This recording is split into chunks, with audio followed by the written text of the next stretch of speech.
And as we approach the end of our program, it's my privilege, and my special pleasure, I should say, to introduce Dr. Nancy M. Targett, who is the acting president of the University of Delaware. Dr. Targett has been a member of the university faculty since 1984, during which she has served with energy and distinction. From 2005 to 2015, Dr. Targett served as Dean of the College of Earth, Ocean, and Environment, and Director of the Delaware Sea Grant College Program. A nationally recognized expert in ocean issues, Dr. Targett is immediate past chair of the Board of Trustees of the Consortium for Ocean Leadership and immediate past treasurer of the Sea Grant Association, which is a national network of 32 Sea Grant college programs, almost 300.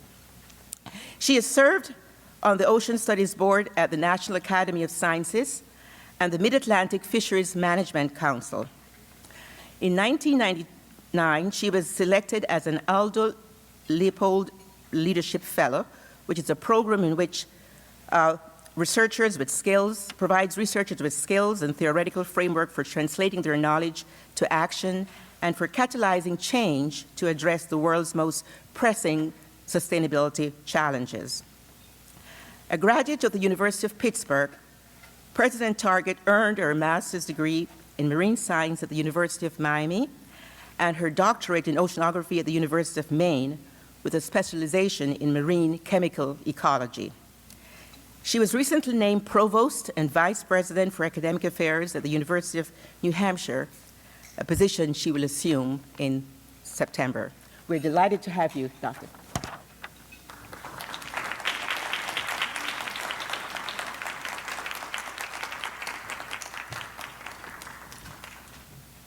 Thanks so much, and I'm really delighted to be here with all of you today. And so I've been out of town for most of this meeting, but I was able to get a plane to be back here, and I was here for that panel this morning, which was so awesome, and the questions that were asked. And I'd just like to give the panel members a round of applause again. Thank you. So as I thought about what I wanted to talk about today, I'm going to tell you why I titled my presentation Lessons I Learned Underwater. There it is. But first I want to tell you something else, and that is that I was at Longwood Gardens 2 weeks ago, and the tulips were at their peak, and it was just spectacular there. And I was immediately drawn to this particular bed of flowers. Can any of you think you see why I might have been drawn to this bed of flowers? I took an even closer picture. You see the yellow tulip in the middle, right? I bet that all of us can identify with that yellow tulip in the sea of red tulips. Maybe it's our gender, maybe it's our color, maybe we have a disability, maybe we just think differently and want to present ideas differently to people in our field. We all have things that make us different. And I happen to think that we should celebrate those things. And I think that that's what I heard certainly in the panel and a lot of what you have been discussing over the past several days. I think you probably also think that we need to celebrate those differences. And that when we think about it, I think all of us in one way or another sometimes feel like that yellow tulip. I know I do. On the one hand, part of what being that yellow tulip, what makes it so hard is that it feels like it's kind of isolated, and at least when you look at it in some ways, it feels like it might be out of place. But what I always keep telling myself and what I would say to you is that it really does depend on the lens that you look at it through. After all, the yellow tulip is still a tulip in a sea of other tulips, and the beds there are all plants. So they're all in the same kingdom, right? And so at conferences like this one, I think, help to put into perspective all of that. And I hope that it helps you to build a network of other yellow tulips so that together you can form your own bed, right, is maybe what we take away from this. All right. So what I want to do today is spend some time sharing some of the perspectives about leadership, because I believe that all of us in this instance are called to be leaders. And I think leadership takes various forms and shapes. We're not all going to lead in the same way. And indeed, our path to leadership is quite an individual journey, okay? And some of us end up leading in the classroom. Some of us end up leading in research. Some of us end up leading in our communities or in our institutions or with our families, or maybe, as we've heard from some people this morning, in all of the above, right? Our personal leadership style, I think, is really an amalgamation of the experiences that we have. And I think it's important to remember that as a leader, you not only vision, but you have to develop a compelling narrative. And most of us have had to do that in the course of what we do in our work. And that compelling narrative hopefully helps to inspire others, that helps us execute on the vision that we have. And I guess I would say that all of you are at various stages in your personal leadership journeys. And so I want to start out with a couple of what I think are general observations, really just two, on the only slide I have that has writing on it, okay? And so two general observations. And then I'm going to go on and talk about some personal stories, like all of you have shared some personal stories as well. So I believe it's important to recognize that leadership, I said before, is a journey, but it's grounded in two things. It's grounded in self-awareness and situation awareness. And I think it's something that people who are yellow tulips or who have had yellow tulip experiences know well. Probably more than others, we are very self-aware, and we are often very situationally aware because we have to figure out how we're going to react in a particular situation.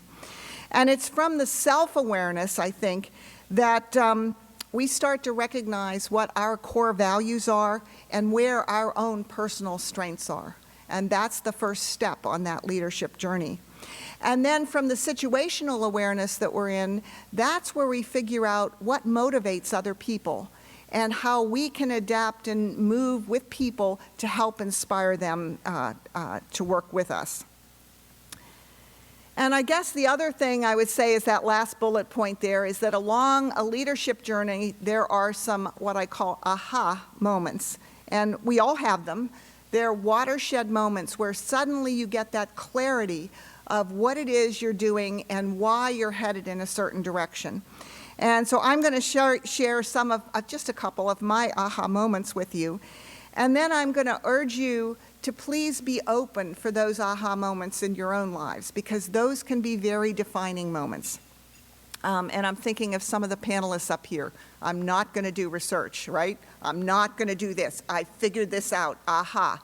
And yet, what you find is it's not a linear path, because look, it bends back around and here you are doing research again. So it's a very interesting way that you can sort of help to define yourself. So I titled the presentation Lessons I Learned Underwater because I'm a marine biologist, a marine scientist, and I really did have a lot of my aha moments when I was either on, in, or underwater.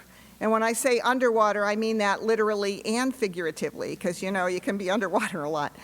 And so among one of the first things I learned was to know my own strengths and to trust my own instincts and to stay grounded in my core values. And so I'm going to talk about the time when I was a new assistant professor, and I was going to do an underwater mission in this habitat that you see up on the screen here.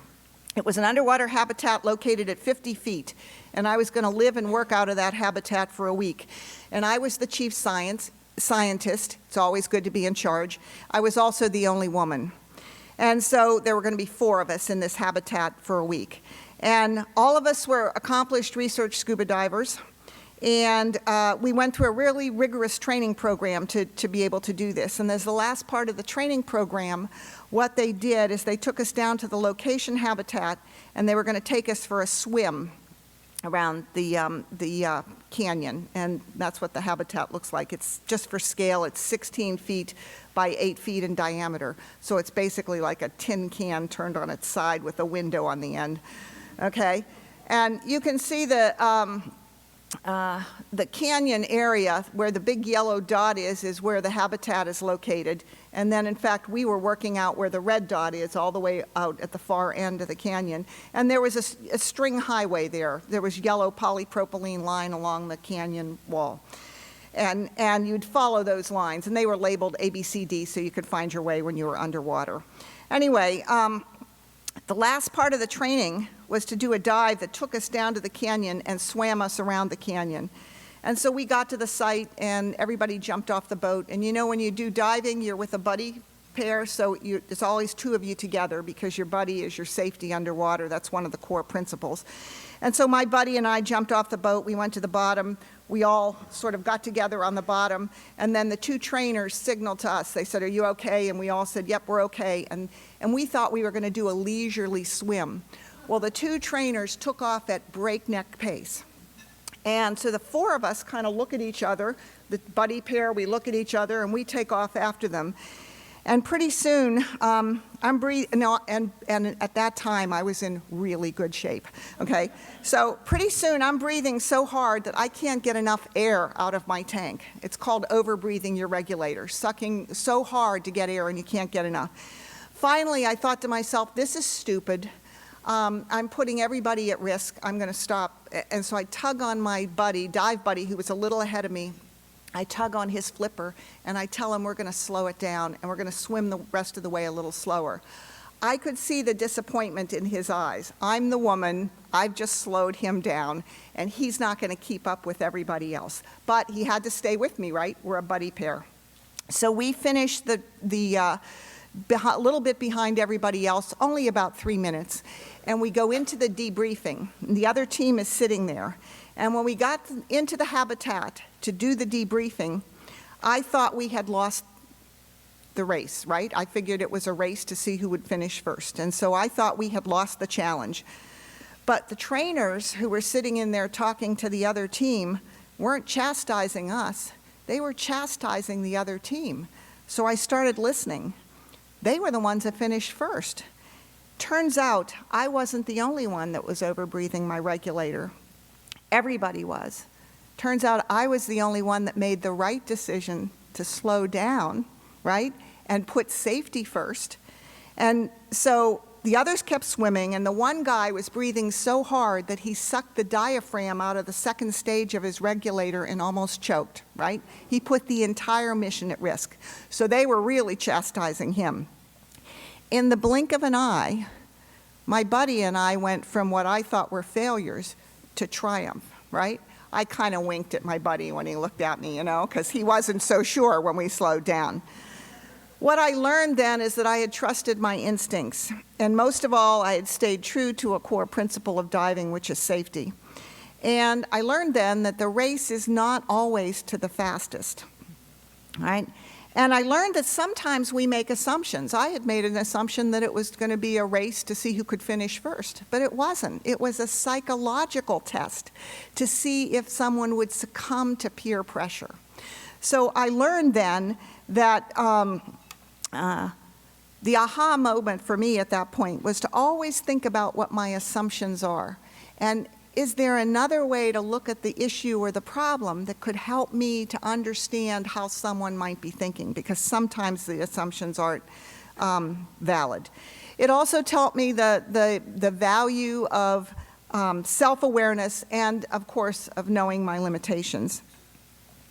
There's also a corollary lesson to this one, the second lesson, I guess, that I wanted to talk about, and I know you've talked about this some at this conference, and that is this impact of implicit bias. I say it's a corollary because implicit bias is almost always based on the wrong assumption. So just like I had made the wrong assumption in that earlier example, implicit bias is also based on wrong assumptions. And so it's something that we all need to be aware of and that we always have to be constantly monitoring ourselves about. My favorites, and you know, we hear about implicit bias a lot. We hear about it with gender, we hear about it with race, but it can be hair color, blondes, right? It can be names, ethnicity. It can be left-handedness versus right-handedness. There's a lot of people that have implicit biases about a lot of strange things, okay? And so we just have to be aware of that. One of my favorite stories about this that really did raise my awareness of it was another one that has to do with water. I was at Duke Marine Lab, this is back when I was a graduate student or an undergraduate actually, for a summer program. I went to the University of Pittsburgh, but I was down at Duke for the summer. And one of the people in my class considered herself to be quite the feminist, okay? But when she heard that riddle, remember there was a riddle going around then about a father and a son who went fishing, and there was a terrible accident, and they brought the father and son into the emergency room, and one of the docs looks at and says, "Oh my God, my son, how can this be?" Now, back then, the stereotype of a physician as male was so strong that a lot of people didn't realize that it was the boy's mom, including this woman, Margie, who was such an ardent feminist.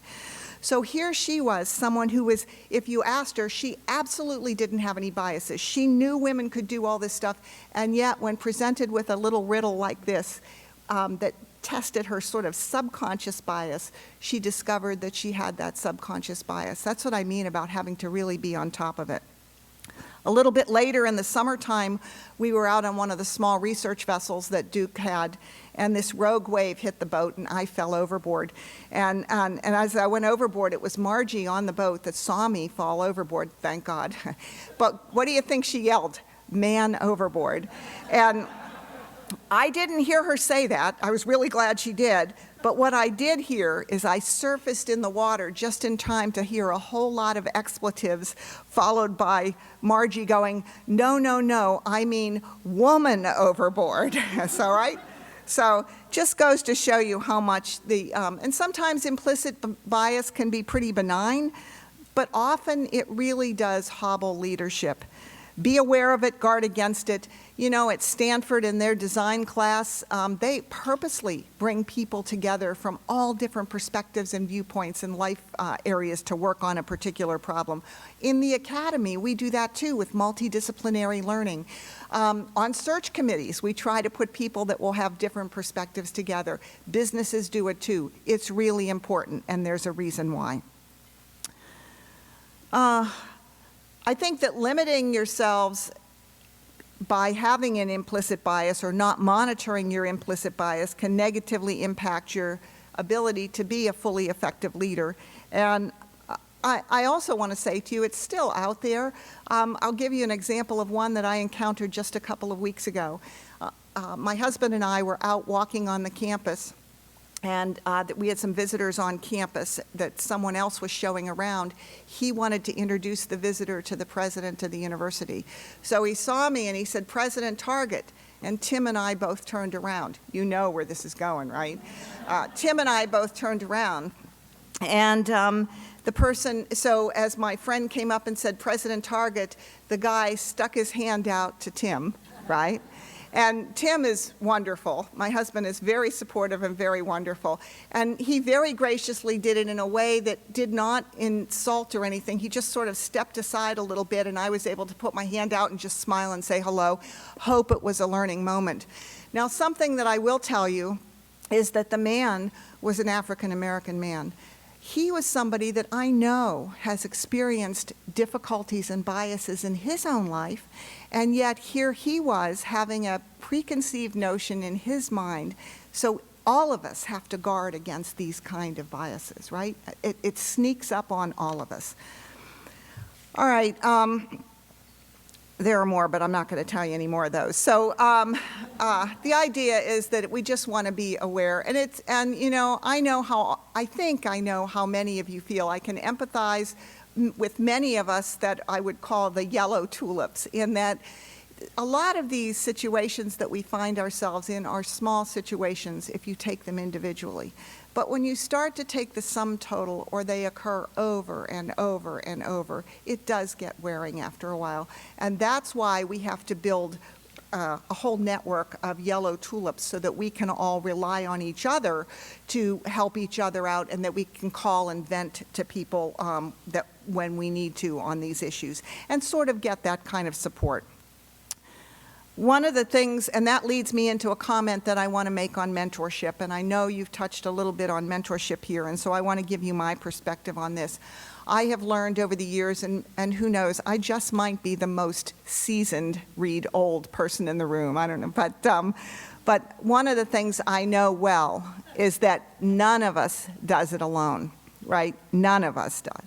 We all have support, and if we do it right, I believe the support should be multi-generational, and I think we should have men and women and all different stripes of people as support network for us. We shouldn't rely on just one type of person to be a support network for us, because you get different perspectives from different people. Some of my students, I've been mentors to them, and they've flipped around and have been a mentor to me. And sometimes we trade back and forth in terms of mentoring with each other. So be open to those kinds of mentorship opportunities. I think leaders recognize the opportunity and benefit from these different kinds of mentorship.